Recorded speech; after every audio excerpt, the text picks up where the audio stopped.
Ukrainian President Volodymyr Zelensky beseeched Joe Biden for a strong State of the Union message. The U.S. president delivered, declaring Russia's invasion as the first unifying battle in democracy's new duel with tyranny. Biden delivered a stirring rallying cry for the free world on Tuesday night as new explosions rocked the Ukrainian capital, where Zelensky is hunkered down, fighting off a feared Russian onslaught alongside civilians who have taken up arms. Biden's address, and an almost unheard of show of unity across Congress's bitter divides, was also a choreographed statement of resolve to Russian President Vladimir Putin, who has jolted the world with nuclear saber-rattling and unleashed the biggest European land war since World War II. In the battle between democracy and autocracies, democracies are rising to the moment, and the world is clearly choosing the side of peace and security. This is the real test, Biden said, but warned of a long struggle ahead, adding, "It's going to take time." Biden's framing of the Ukraine conflict as the beginning of an epical struggle for freedoms threatened by dictators underscored one of the key themes of his presidency.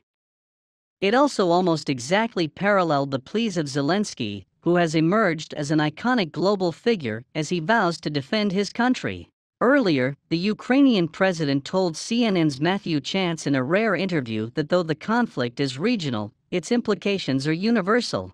Biden is one of the leaders of the world, and it is very important that the people of the United States understand that, despite the fact that the war is in Ukraine, it is a war for the values of democracy, freedom, Zelensky said. It was a call that Biden answered.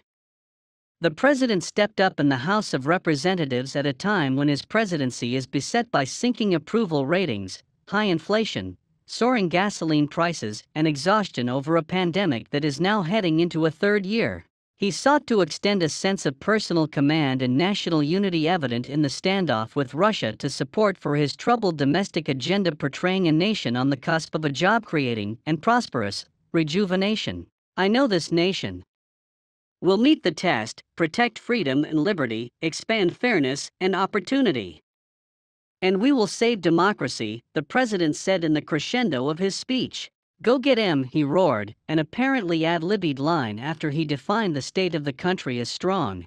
Biden's speech was one of his more confident arguments for his agenda, as he tweaked ex-President Donald Trump's much-mocked infrastructure weeks by declaring his new bipartisan law had created an infrastructure decade, vowed to fight opioid abuse, and to fund the police, not defund them.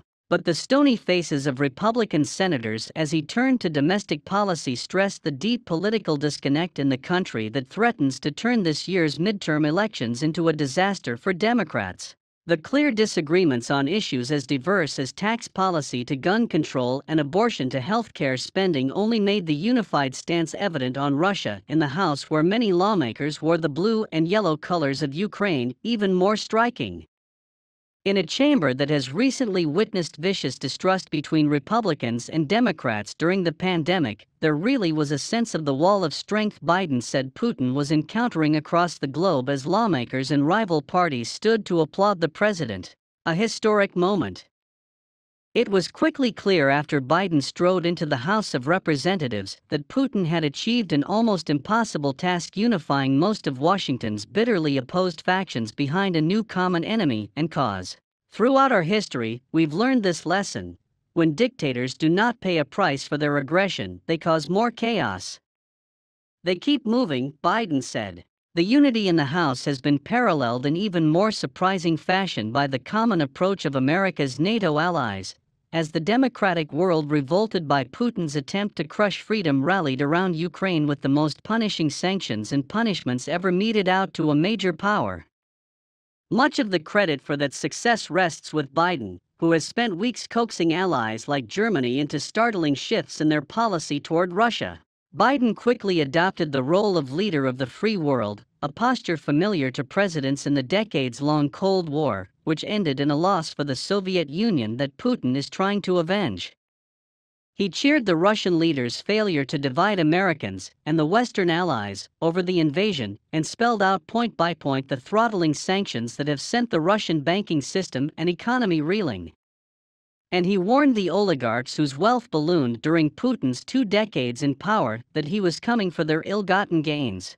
Biden was speaking to an audience far beyond lawmakers and Americans watching on television. Although Putin's spokesman insisted the Russian president wouldn't be watching, the entire section focusing on Ukraine in the speech was meant as a message of relentless U.S. and Western determination toward the Russian leader. And he called on lawmakers to stand and applaud Ukraine's ambassador to Washington, who was a guest of First Lady Jill Biden, to honor the courage of her people. Putin was wrong. We are ready.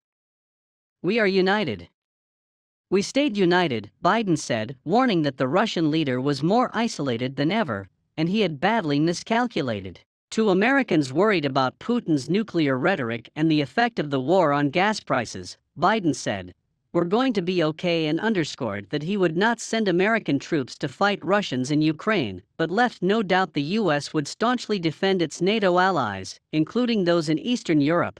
But Biden also warned that the struggle to save democracy from autocracy, which also frames the growing U.S. confrontation with China, would be a long one. When the history of this era is written, Putin's war on Ukraine will have left Russia weaker and the rest of the world stronger, he said.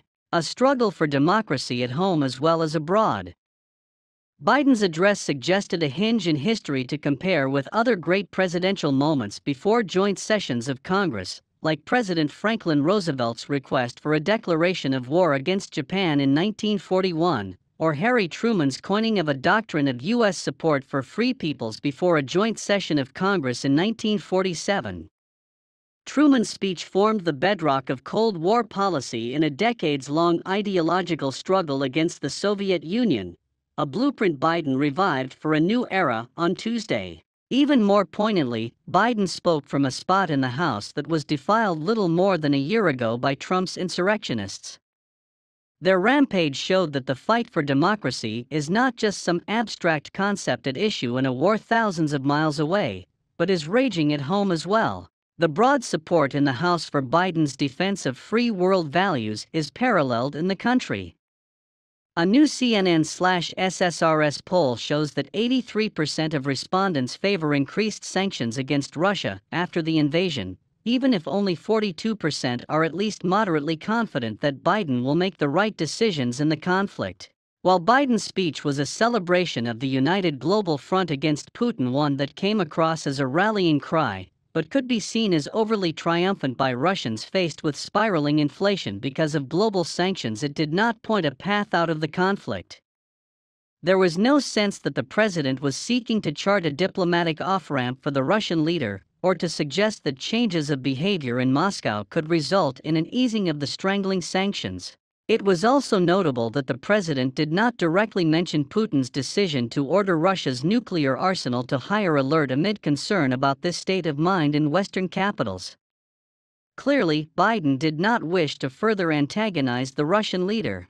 He moved on after Ukraine to address the high prices and supply chain slowdowns that have dismayed many Americans for weeks, saying at one point, "I get it," as he referred to the misery of high inflation. Given national polarization worsened by Trump's incessant lies that Biden is an illegitimate commander-in-chief and the stiff headwinds facing Democrats in November, it's unlikely that this State of the Union speech will revive Biden's political fortunes. But in decades to come, the address is most likely to be remembered as the moment the West was revived in the face of a new, potentially long-running threat to democracy from tyranny. Now is the hour. Our moment of responsibility. Our test of resolve and conscience of history itself, Biden said as he drew his address to a close. It is in this moment that the character of this generation is formed, our purpose is found, our future is forged. Close dialogue.